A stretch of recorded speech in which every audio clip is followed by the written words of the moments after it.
So, hello and welcome back to the MCC Brussels Podcast. This week we're tackling the EU's shifting stance on migration. We'll be taking a look at the implications of Moldova's referendum to join the EU.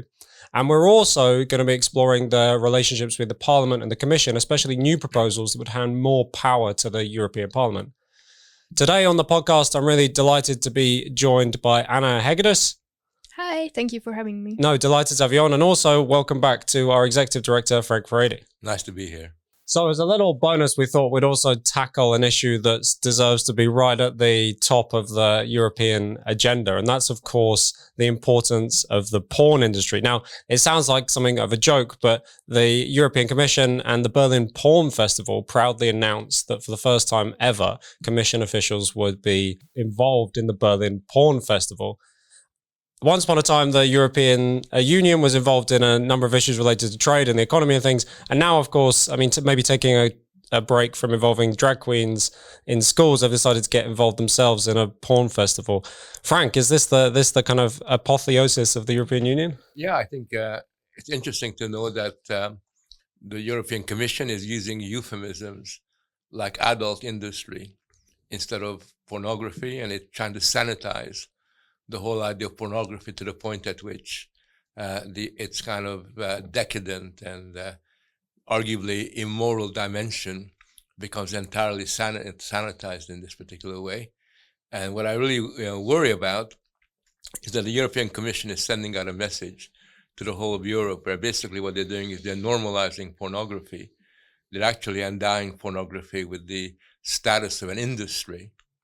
And not only that, but by showing such interest in this industry, they're basically creating a situation where Europe, the kind of moral norms that the Commission is meant to be standing for, becomes very, very clear that it's no longer an institution that is about regulating what one would consider to be healthy attitudes towards private relationships. But it's pretty much in the business of narcissistic voyeurism, which is what the adult industry or the pornography industry is really all about.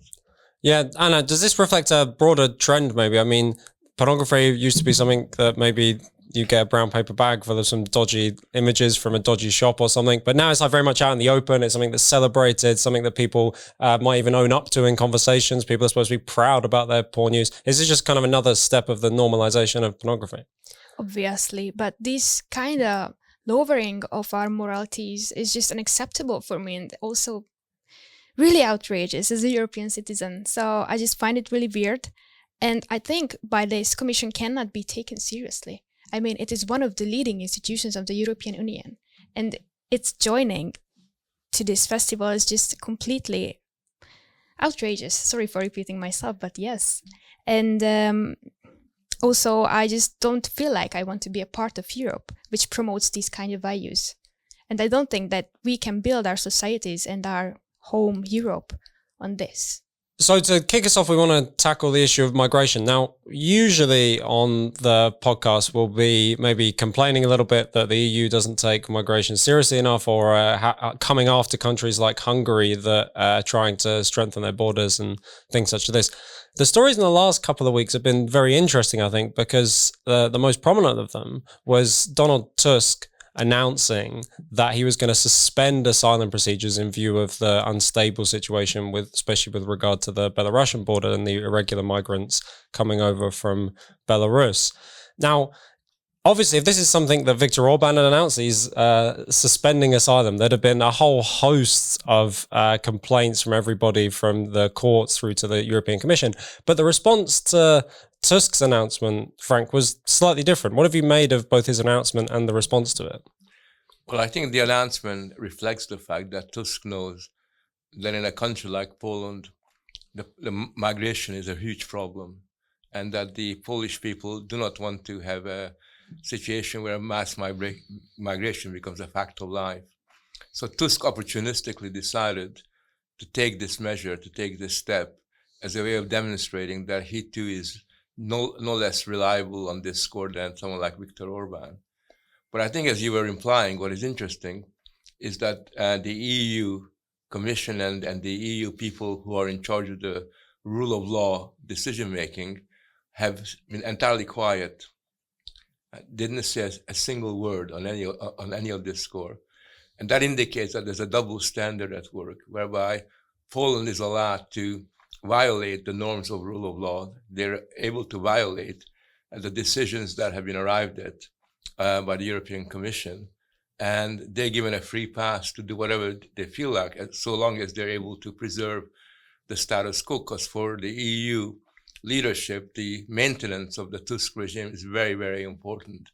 And that's why he's very rarely taken up, challenged, or criticized for many of the things that other nations would have been taken up for. Anna, I mean, as Frank's outlined, there's a double standard at play, but it was interesting, especially the response of the European Council to this, almost coming out kind of defending or in praise of Tusk. What have you made of these measures? Yes, actually, the European Council just said that they are standing in solidarity with Poland. Mm-hmm. And this is a really supportive sentence, I think, in regards of the measures that they take against Hungary. The first thing that came to my mind is next year will be the Polish elections. Mm. And I think that because of the polls, which shows that peace is again up, it was just an attempt to take away the charming force of this party. So I think hiszem, ha látom, this is a Hungarian saying, I will believe it if I see it. Mm. So this was my first thought when I heard this. Yeah. And Frank, one of the dynamics has kind of emerged around these things that's interesting relates to another story related to migration that's occurred in the last week. And this is the plans to use Albania as a processing place for some of the migrants hoping to reach Italy. Now, again, this was greeted with a little bit of complaint because Meloni was behind it when she initially announced these plans. But otherwise, the EU trying to court Meloni kind of let it go through. But it's been arrested in the Italian courts now, these plans. And in fact, they're citing European law to say as a kind of precedent for saying that these get rolled back. Is this suggestive of a new kind of approach for immigration around the EU, where at a surface level, even figures like VDL are able to say, hey, yeah, we're really going to crack down on immigration. It has been reported that von der Leyen has been looking at offshore migrant processing facilities and stuff like that. But when push comes to shove, there'll always be some legal explanation or some kind of excuse why actually these schemes don't go ahead.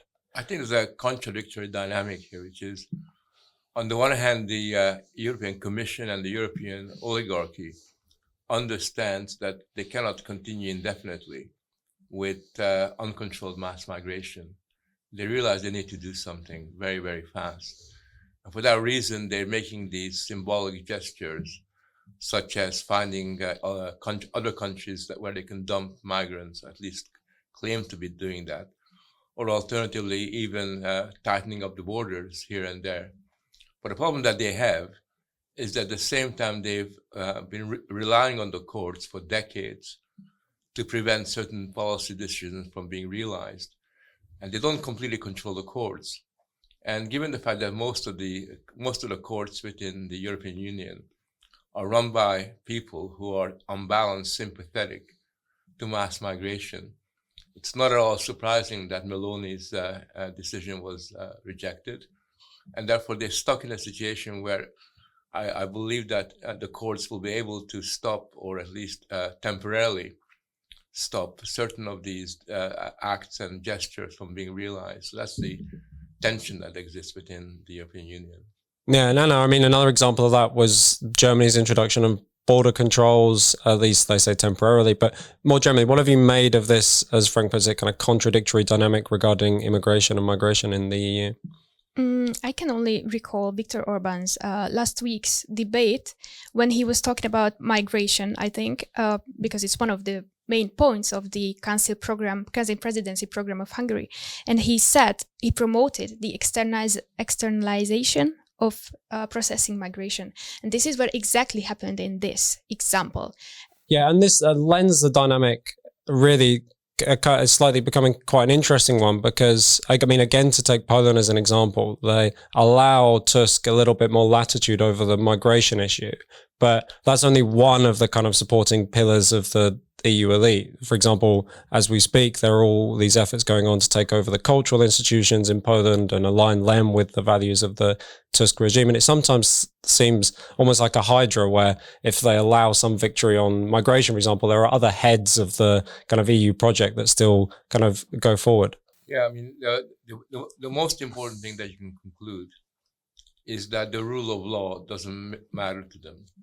That it doesn't really matter what previous precedents are, what previous decisions were. The leaders like Tusk are able to have a room to maneuver in a way that other political leaders are not able to do so. And what we're saying in Poland is essentially a completely systematic authoritarian crackdown on all the institutions of society. Public life has become subjected to a really authoritarian sort of set of behaviors by the government. Poland is actually an excellent example of anti-democratic authoritarian behavior. It's an excellent example where the distinction between an independent court and a political institution has been entirely eroded. You know, Poland is really a bad news situation as far as democracy is concerned, and yet you don't hear a murmur of protest from the usual suspects, from people who are continually accusing other nations of democratic backsliding or authoritarianism. Not a word, which really tells us that the European political landscape is one where everything is entirely decided not in accordance with the rules, but in accordance with political preferences. Yeah, in my opinion, if Hungary would have done this, it would have already been like 3 debates and 4 resolutions accepted by the plenary by this time. So I find it really hypocritical. And I also think that like swinging international law leads to complete headlessness. And I don't think we should start going way down this road. One of the main news stories of the last week was an election and referendum in Moldova, and the referendum on the table was making a constitutional amendment to introduce EU membership as part of the Moldovan aspirations in the constitution. Now, despite opinion polls right before the election and the referendum suggesting that this would be a kind of a easy ride, in the end it came down to, I think, literally a few hundred votes in either favour, and mainly, as some analysts appointed, as a result of some votes cast by people living abroad, by Moldovan expats. At one point in history, Frank, joining the EU was considered the kind of normal aspiration, definitely an amazing thing that all Eastern European countries would expect as a right and as a kind of development of their country. Now, has the shine worn off the EU if Moldova, one of Europe's poorest countries, apparently is only barely able to convince its citizens that joining is a good idea? Well, I think that there is less enthusiasm for the EU than previously. But I think what has also happened in the Moldova situation is that the referendum has been overridden by issues other than just joining the EU. I think Moldova has become subjected to the global conflict between Russia and Europe. It is seen very much as a place where the propaganda of both sides are being played out.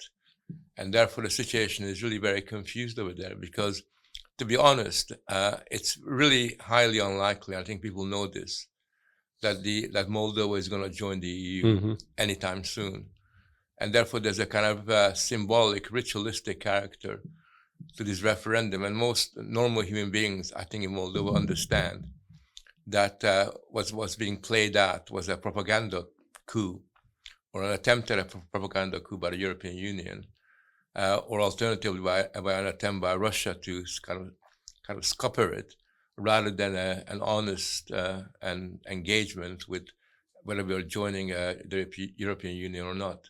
Anna, what have you made of this? Has the shine come off? Yes, I want to start with a little secret, because when Jacob sent us a letter about this podcast, he wrote that Moldova is not the most important country. And I highly disagree in this situation with this, because in case of Moldova, where the West and also the Russian has also shared interest in a country, it's just that's not important. And Also, I want to highlight that in Moldova, Russian minorities have military headquarters near to the eastern border. So that's the other point. Why is it so important, in my opinion? And there's also a Hungarian saying, which goes like húzogatni a macska bajszát, which would be like pulling the cat's whiskers. And I think this is just the example of this, because we have in the EU a so-called Copenhagen criteria, where in the area of law, political areas, institutionally, and also economically, a nominated member state just have to be enough. They have to be met. These criteria to be a part of the EU. Mm-hmm. And this is totally not the case in the Moldova, and it's obvious to everybody. So again, I feel like we, or the EU, used this referendum to make Russians a bit angry again. Another thing that's interesting about the referendum is that kind of on both sides, both on the side of the pro-EU elite who wanted the referendum to pass, and also on the kind of, especially lots of commentators who take a kind of anti-Western line who wanted the referendum to fail, is that the first response of everybody is to say that the referendum's illegitimate. It's either illegitimate because of Russian disinformation, or it's illegitimate because it was possibly fixed by the EU in some sense. Does that suggest, Frank, that I mean, we have this conversation with regard to the American elections as well, but every election now and every vote is immediately subject to basically a delegitimization campaign, often on both sides. Does that present kind of challenges for us going forward?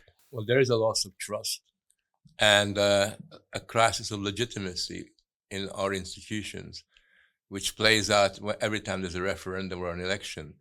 But I think in this case in particular, it's very, very clear that this referendum was not like most other referendums, in that what was really important about this referendum was that a referendum was held in the first place, rather than its outcome, because basically this was really a referendum that was outwardly about Moldova joining, but in reality, it was part of the conflict and the war between Europe and Russia being played out, at a geopolitical significance rather than the usual referendum political significance. Yes, the liberal media always says that the election or a referendum is illegitimate when they don't like the results of it. And this was also the case in 2022 and 2018 in Hungary, when Fidesz party won the elections. And I think it's because the EU today just can't accept the fact that not everybody is open to their political package that they force to countries that will join. Yeah, and Frank, again, not to read too much into the election, but there's some speculation online that as some people might put it, the kind of garden path that the EU and the West have led Ukraine on in terms of joining NATO or the EU, and for many people, the kind of terrible effects that's had on Ukraine. A war's broken out over this question in many respects. Is there some indication that's played a role in what's going on in Moldova as well? That some people I've seen saying that, hey, look, we've seen how dangerous this can be, and we want to kind of stay out of these geopolitical games. I think so. I think the European Union leadership are very opportunistic in the way they project its influence in that part of the world. There's absolutely no question that Moldova will not be member of the EU for a very, very long time to come. And yet the way that the whole referendum was played out, the way it was promoted and publicized, was as if this was like a fairly real, genuine referendum that had actually practical consequences. And it seems to me that what the EU is doing is playing a very dangerous game, where on the one hand, they're inciting local people, they're giving them the hope that it might be possible for them to join the European Union, whilst at the same time, they're making the Russia nervous about the fact that the EU is kind of marching eastwards and putting more pressure on Russia. And given the fact that the EU has no intention of actually seeing through this whole process, what you have is a very dangerous situation that can easily get out of hand, because there really isn't any clarity and direction and control over what the EU is doing in Moldova and related areas.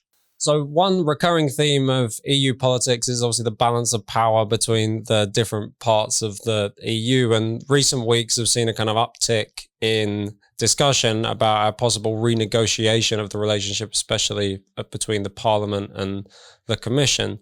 Now, outwardly, Anna, this looks democratic, right? Who could object to the Parliament, which after all contains elected representatives, being handed more power versus the Commission, which is an unelected body, which often takes on powers that maybe it shouldn't have? On the surface, who could object to the Parliament being handed more powers? But you, I know, see this slightly differently. Yes. So first, I would like to highlight that I like the fact that everybody treats treaty amendments as a political atomic bomb. So everybody wants to avoid it.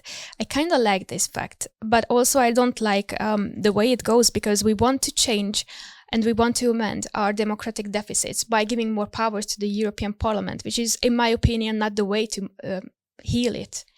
So I totally not agree with this. And in this press release, if I understand it well, this is a framework agreement on relations between the European Parliament and the European Commission. And in my opinion, instead of making more legislations like this, we should just reconsider how to make Europe more democratic. And I think we should strengthen national parliaments.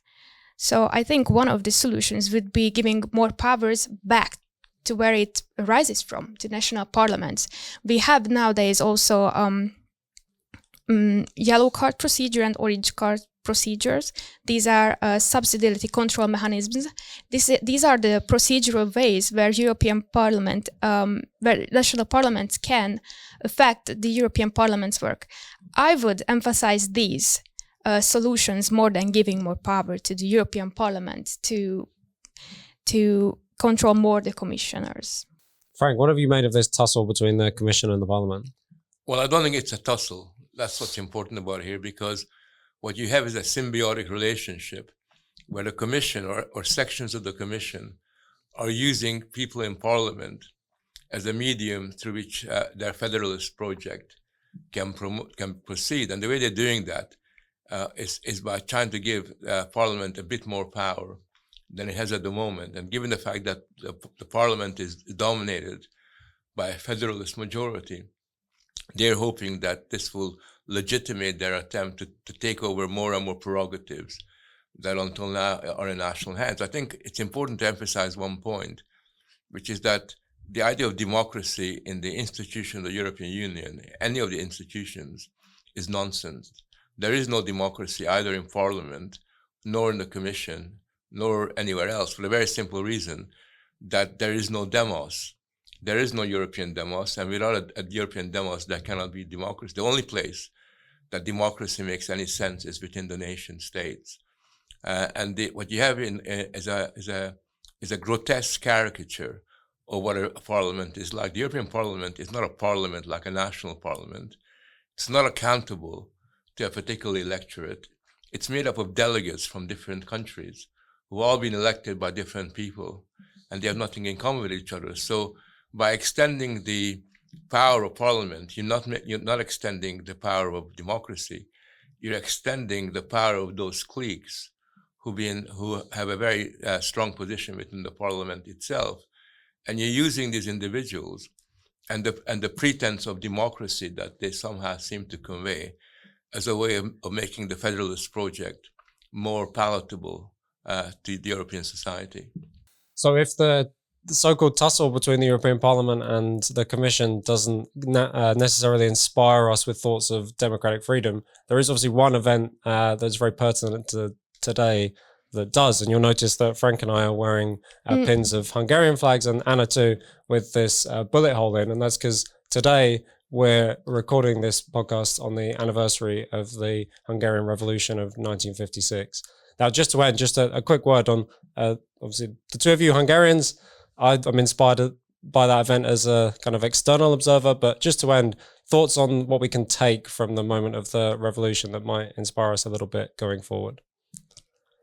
I just think that the Hungarian Revolution was very significant. It was probably the single most important event that occurred in East and Central Europe in the 20th century after the Second World War, because it demonstrated for the first time that the division of the world between the West and the East could not be sustained indefinitely. It demonstrated to the world that the Soviet Empire, had very limited capacity to keep going indefinitely. It reminded the world that it was only a matter of time before Central and East European societies would get freed. And I think these revolutionaries that fought and died in October 1956 did a great service, not just for Hungary, not just for East Europe, but for Western civilization, because they reminded us just how important the struggle for freedom is. They reminded us yet again that freedom is something that you have to fight for, and if you fight for it, if you've got the courage to fight for that, then it will eventually be realized. So it gives me an optimistic orientation towards the future, which I still have after all these very many decades. My answer will be definitely shorter, because as a Hungarian woman, for me, it really just portrays how the Hungarian souls are. Because if we feel like that the truth is on our side, we will continue to fight for it at every cost, even if it takes our lives too. Yeah, well, keeping that memory alive, asking people who are not Hungarians and encouraging everybody to be inspired by that moment is certainly something we've been doing today at MCC Brussels. You can check out the rest of our YouTube channel for some more videos on how we've marked this really important event. But for now, thank you very much to Anna. Thank you so much. And thank you as always to Frank for joining us. Pleasure. We'll see you on the MCC Brussels podcast very soon.